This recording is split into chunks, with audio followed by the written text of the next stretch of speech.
오늘은 한 사람의 중요성이라는 제목으로 말씀을 나누도록 하겠습니다. 제가 교회를 개척하고 지금까지 가장 많이 듣는 질문이 있습니다. 알고 지내던 사람이든 처음 만난 사람이든 첫 질문은 지금 몇 명 나오시나요? 입니다. 네, 몇 명입니다. 개척해서 몇 명 되지 않습니다 하면 네라는 긴 요언을 남기며 바로 표정이 나오거나 표정 관리를 합니다. 보통은 불쌍히 여기거나 측은히 여깁니다. 또는 가벼이 여기기도 하고 판단하기도 합니다. 이미 숫자로 모든 것을 안다는 뜻이 담겨져 있습니다. 때론 인간적으로 언제까지 사람들에게 이런 대우를 받아야 하는가라는 속타는 마음도 있었습니다. 사람들의 시야가 왜 이래? 하지만 순간적인 이런 감정을 내려놓고 영적인 시야가 아직 형성되지 않았으니까 하면서 이해를 합니다. 사람들의 시선이 왜 숫자에 초점이 맞춰져 있을까? 성공주의의 세속적인 가치관이 내면에 형성되어서 그럴 것입니다. 즉시 반응했다는 것은 이미 내면에 견고하게 형성되어서 그렇다라고 저는 개인적으로 생각했습니다. 믿음의 사람들에게 형성된 세속적인 가치관이 얼마나 위험한지를 조금만 생각해도 알 수 있습니다. 하나님의 관점, 예수 그리스도의 관점, 예수 그리스도의 가치관, 기독교적인 가치관과는 전혀 다르기 때문입니다. 하나님을 대적하고 예수 그리스도를 대적하는 가치관이기 때문입니다. 사탄 마귀가 심어놓은 가치관이기 때문입니다. 제가 우연히 어느 노예를 알게 되었습니다. 330개의 교회로 큰 규모의 노예입니다. 이 중 5,000명 이상 한 개 교회, 2,000명에서 3,000명 한 개 교회, 500에서 1,000명 7개 교회, 200에서 500명 21개 교회, 100명에서 200명 41개 교회, 50에서 100명 33개 교회, 그리고 50명 이하는 226개 교회로 나타났습니다. 100명 이하를 합치면요 78.5%. 일반적으로는요 실제보다 그 수치를 조금 높여서 보고를 합니다. 왜냐하면 교회 체면이 있기 때문에 이렇게 높여서 보고하는 경우가 많아요. 실제적으로 보면 100명 이하, 50명 이하가 여기 나온 수치보다 더 많습니다. 80%가 넘는다고 보면 되겠습니다. 규모적으로는 교회 현실이 이렇게 객관적으로 나왔지만 사람들은 작은 교회 구성 비율이 미미한 것으로 오해하는 경우가 많습니다. 작은 교회가 몇 개 안 되는 걸로 알고 있어요. 대부분은 중형 교회나 아니면 큰 교회로 이렇게 인식하고 있습니다.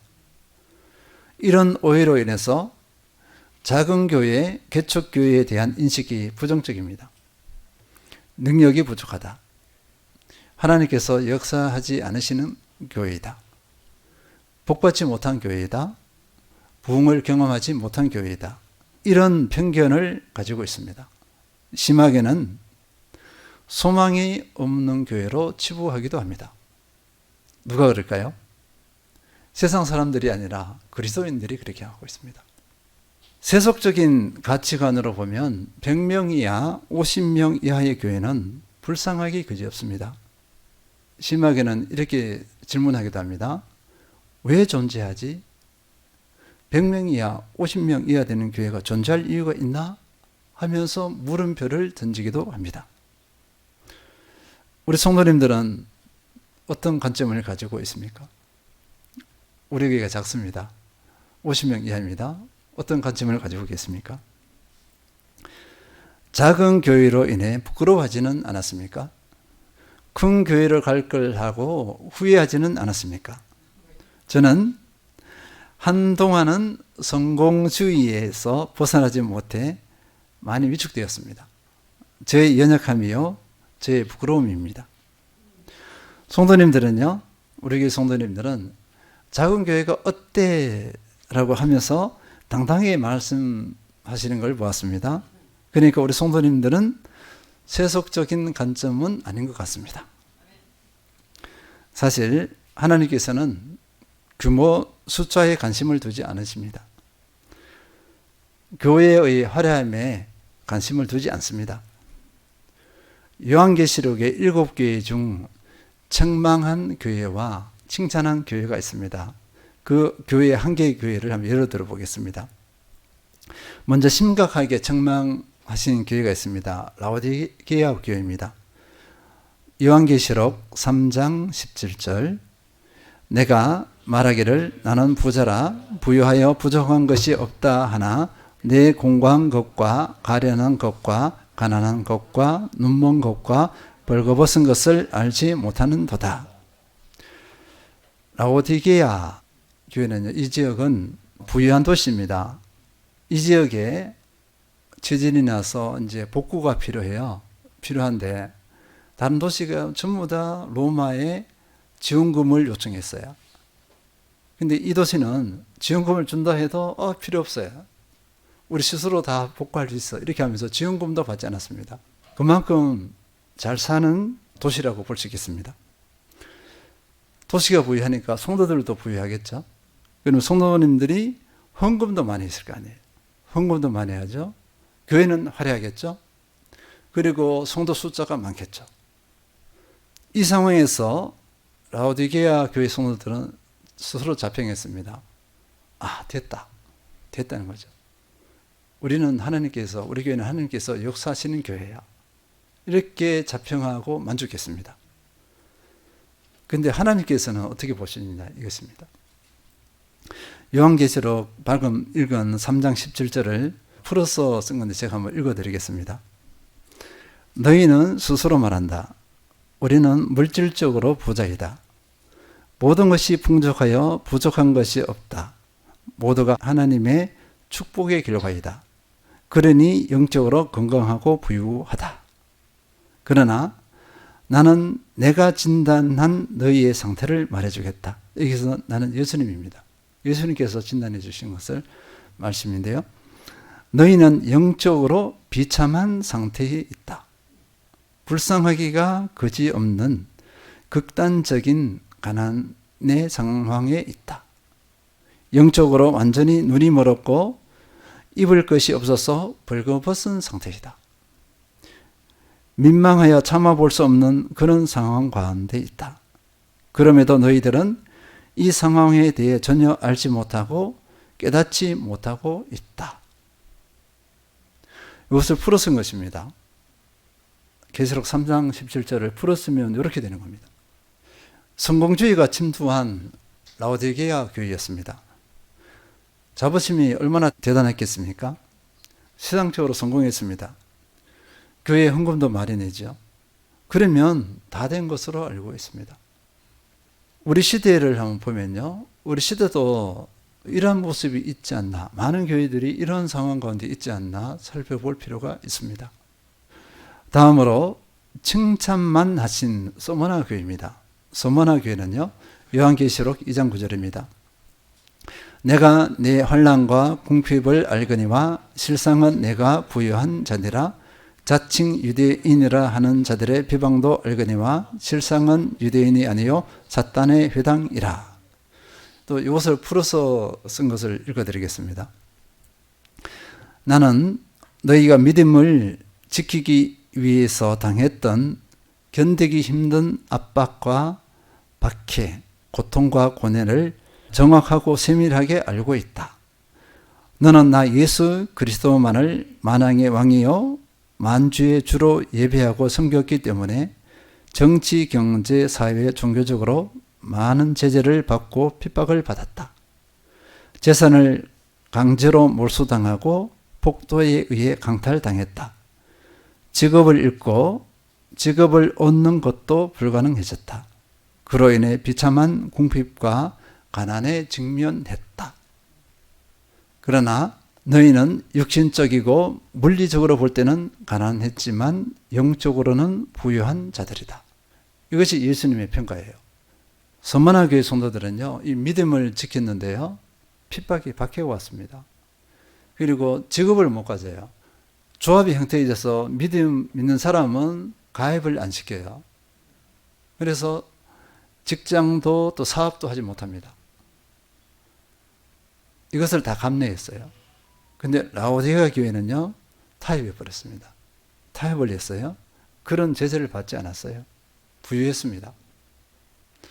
오늘날의 교회들 한번 잘 살펴보시기 바랍니다. 서머나 교회는요, 교회는 초라합니다. 성도들이 먹고 살 길이 막막해요. 헌금을 조금밖에 못해요. 교회에 화려하게 꾸미지 못합니다. 그러나 그들의 영성, 그들의 믿음은 살아있습니다. 견고합니다. 누가 평가했죠? 이들이 아니라 예수님께서 그렇게 평가하신 것입니다. 하나님께서 보시는 교회는 사람들의 시야와 다릅니다.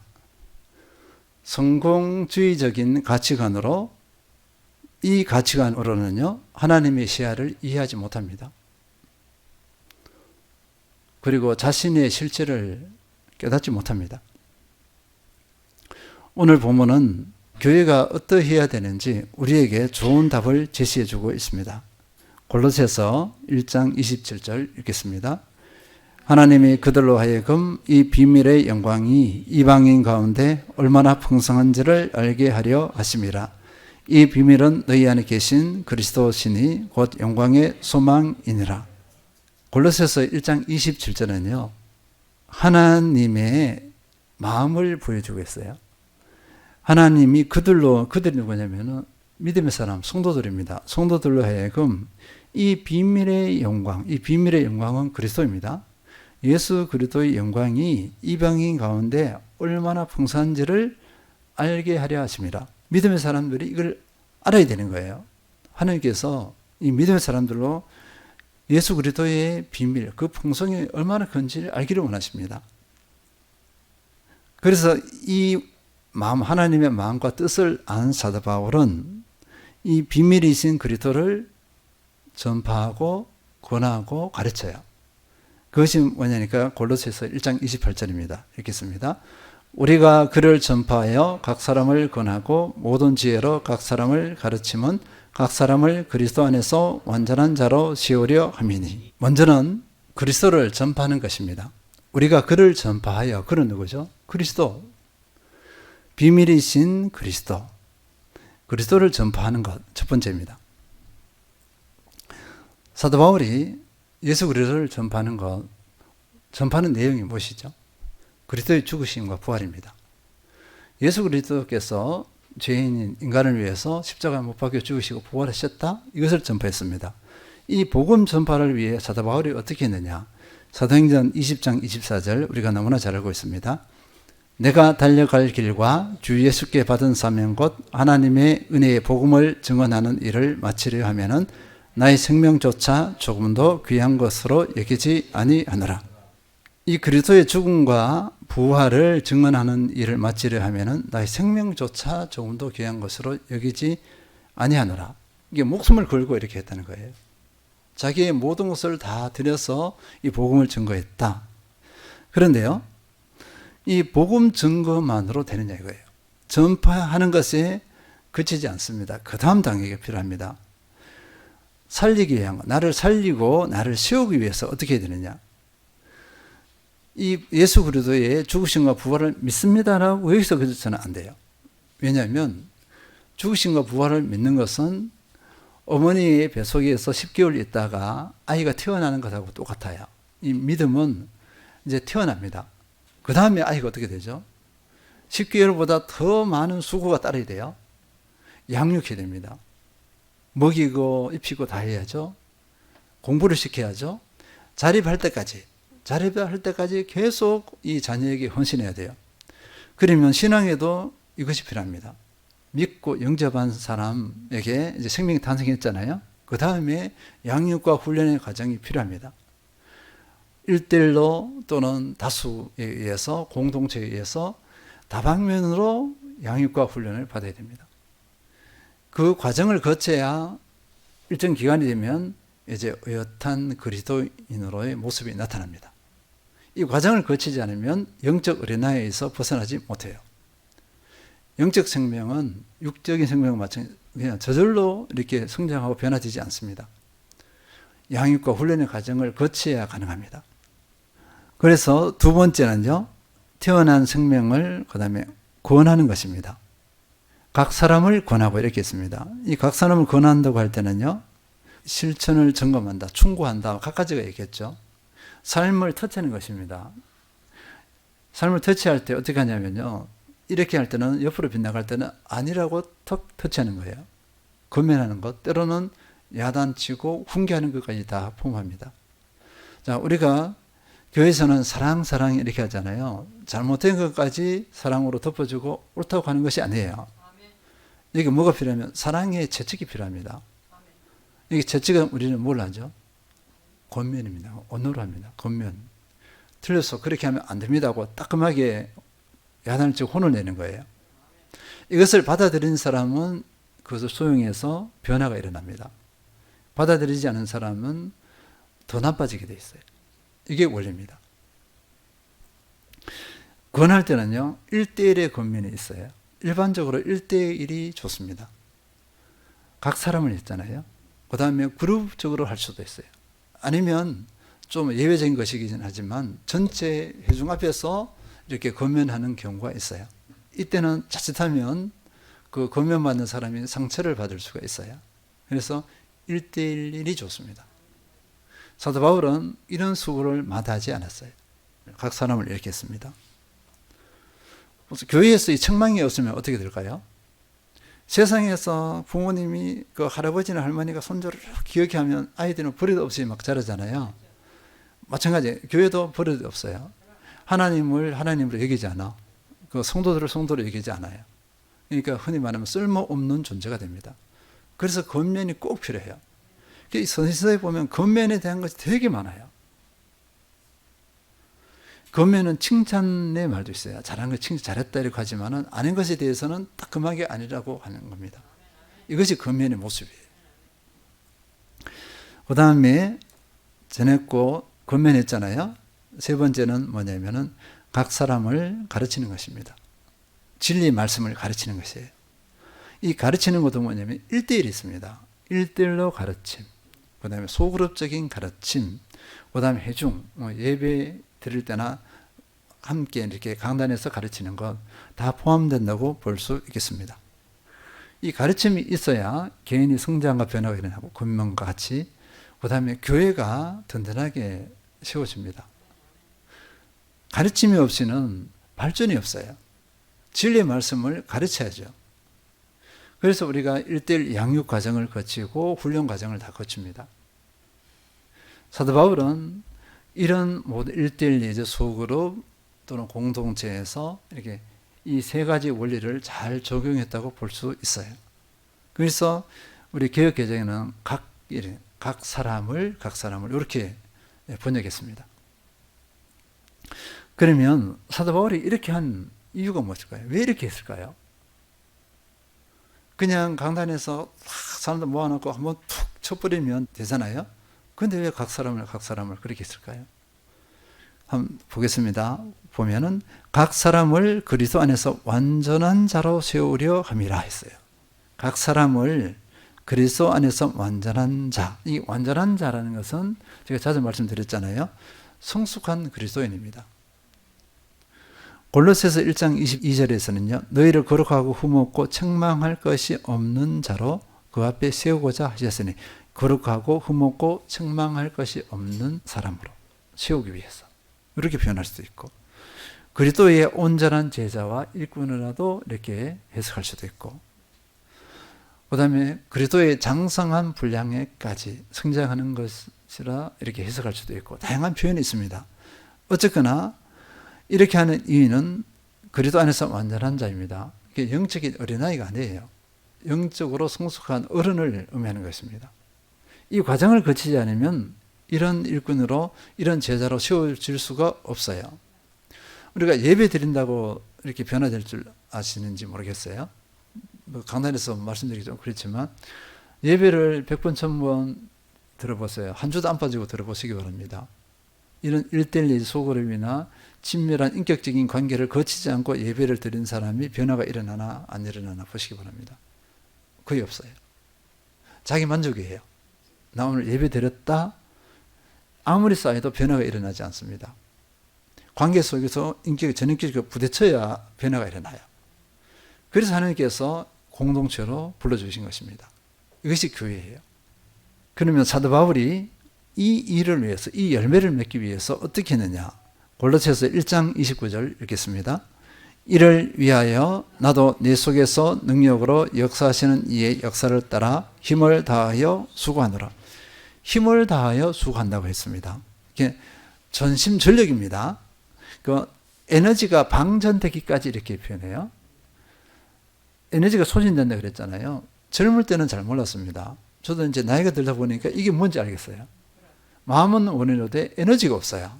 에너지만 있으면 다 하겠어요. 에너지가 안 돼서 못합니다. 능력 문제가 아니라 에너지 문제예요. 그러니까 사도 바울은 방전되기까지 하겠다. 더 심하게는 코피 터지도록 그렇게 하겠다는 거예요.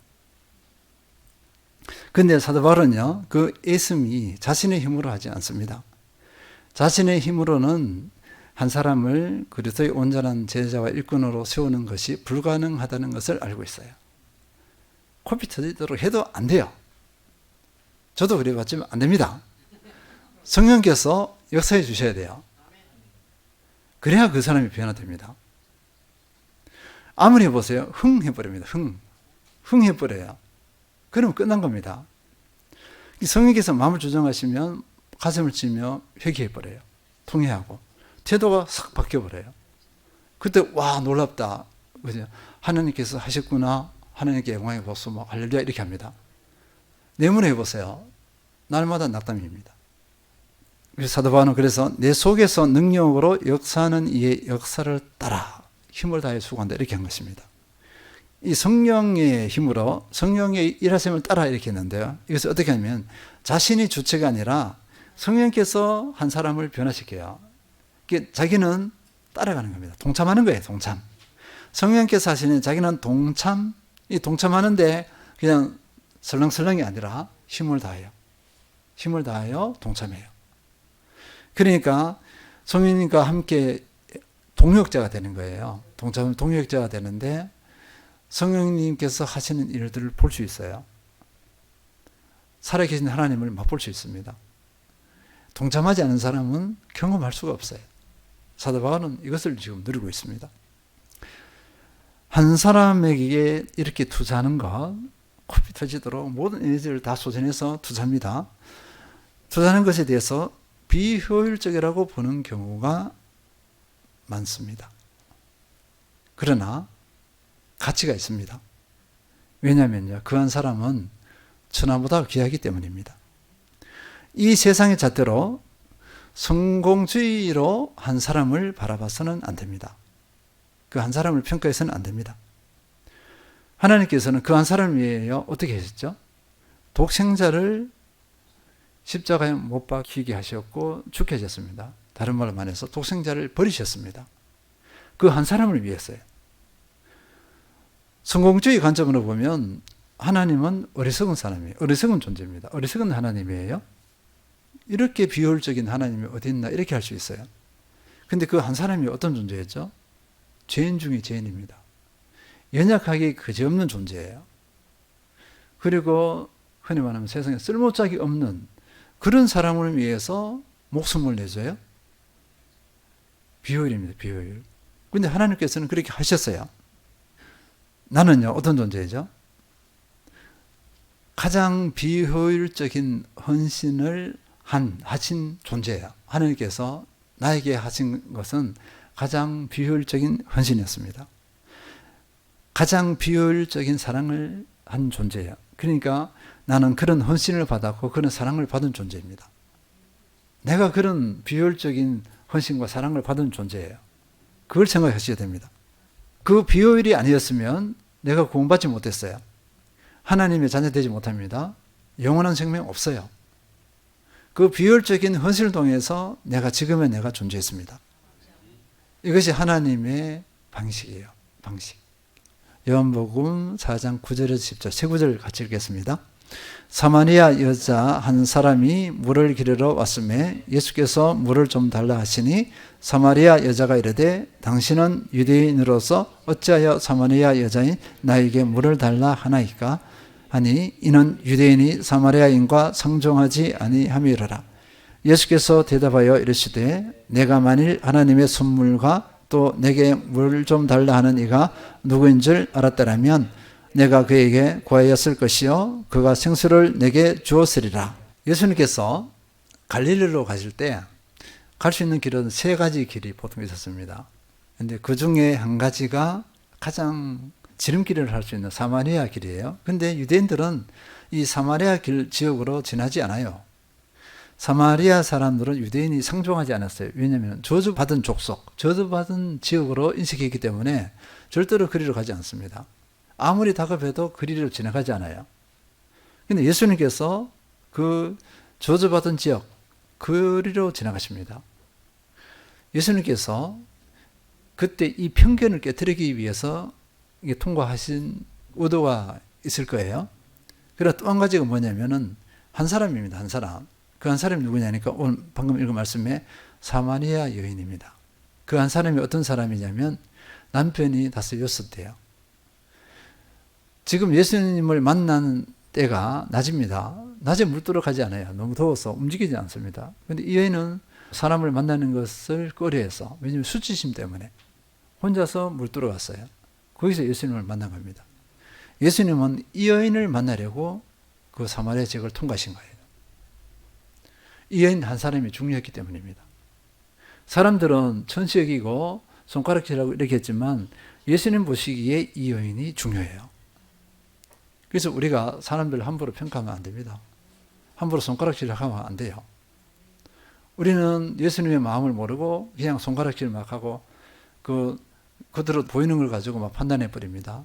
때로는 우리는 범죄하는 것입니다. 그렇게 여겨야 돼요. 범죄하는 것이라고 여겨야 됩니다. 제가 보기에 우리 성도님들은요, 한 분 한 분이 너무나 소중해요. 성도님들도 서로를 이렇게 소중히 여기시기 바랍니다. 하나님의 시야, 예수님의 시야로 서로를 바라보시기 바랍니다. 그리고 작은 교회라고 해서 교회를 절대로 가벼이 여기서는 안 됩니다. 한 사람을 소중히 여기시잖아요. 그런 예수님 하나님이십니다. 그런데 교회를 어떻게 했죠? 피값으로 사셨어요. 그리고 교회의 머리가 됐습니다. 예수께서 교회가 머리 되신데 교회를 가벼이 여겨요?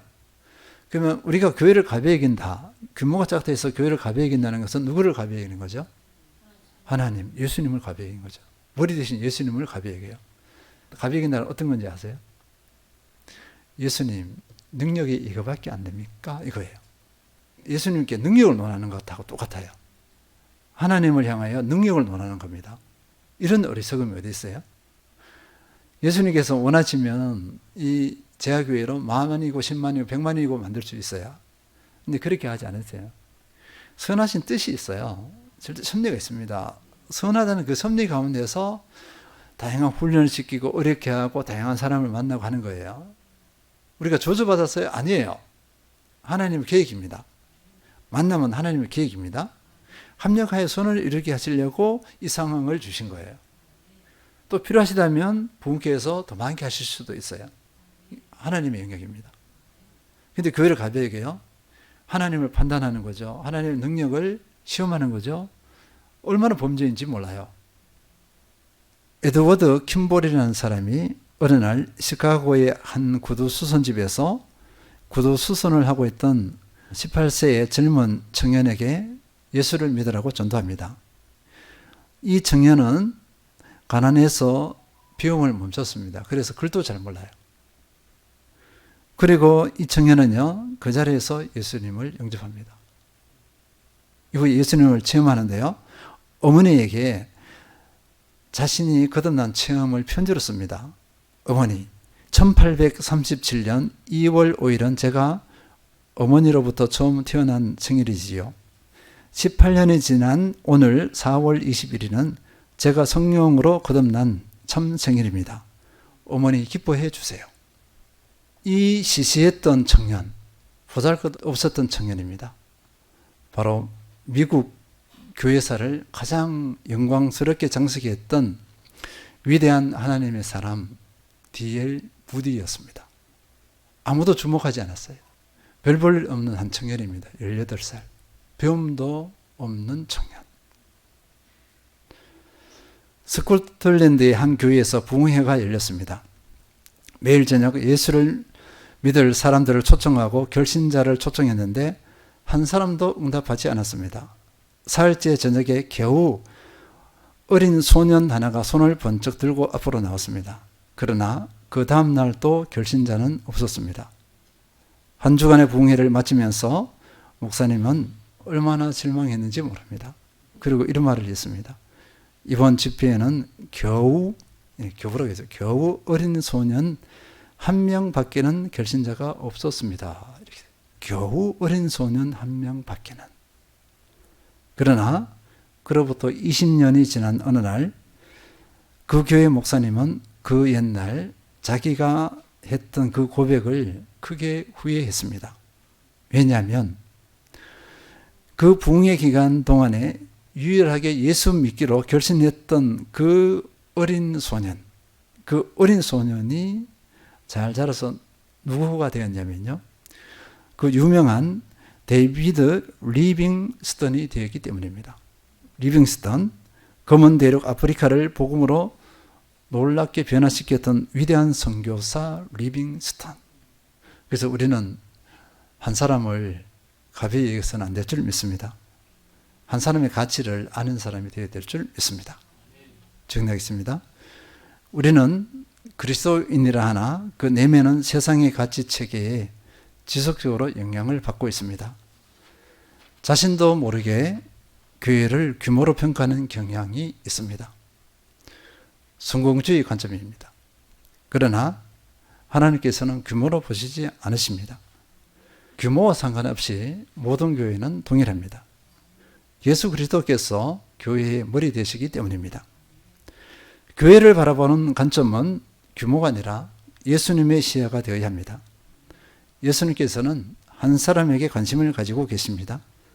그리고 그 한 사람을 중요하게 여기십니다. 천대받던 사마리아 여인을 소중히 여기셨던 것처럼 그렇게 여기십니다. 사도 바울은 예수님의 심정을 가졌습니다.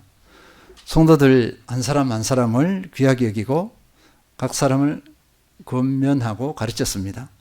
그리고 온전한 제자와 일꾼으로 세우기 위해서 자신의 온몸을 온 삶을 불태웠습니다. 우리도 서로를 존귀하게 여기며 사랑하고 섬겨야 합니다. 그리고 서로에 대한 소망을 가져야 합니다.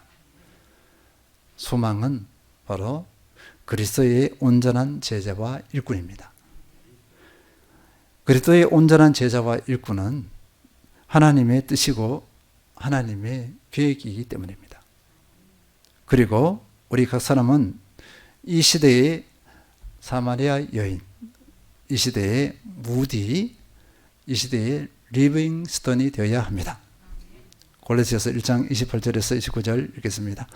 우리가 그를 전파하여 각 사람을 권하고 모든 지혜로 각 사람을 가르치면 각 사람을 그리스도 안에서 완전한 자로 세우려 함이니 이를 위하여 나도 내 속에서 능력으로 역사하시는 이의 역사를 따라 힘을 다하여 수고하노라. 교회에 대한 바른 시야를 통해 교회를 존귀하게 여기기를 기원합니다.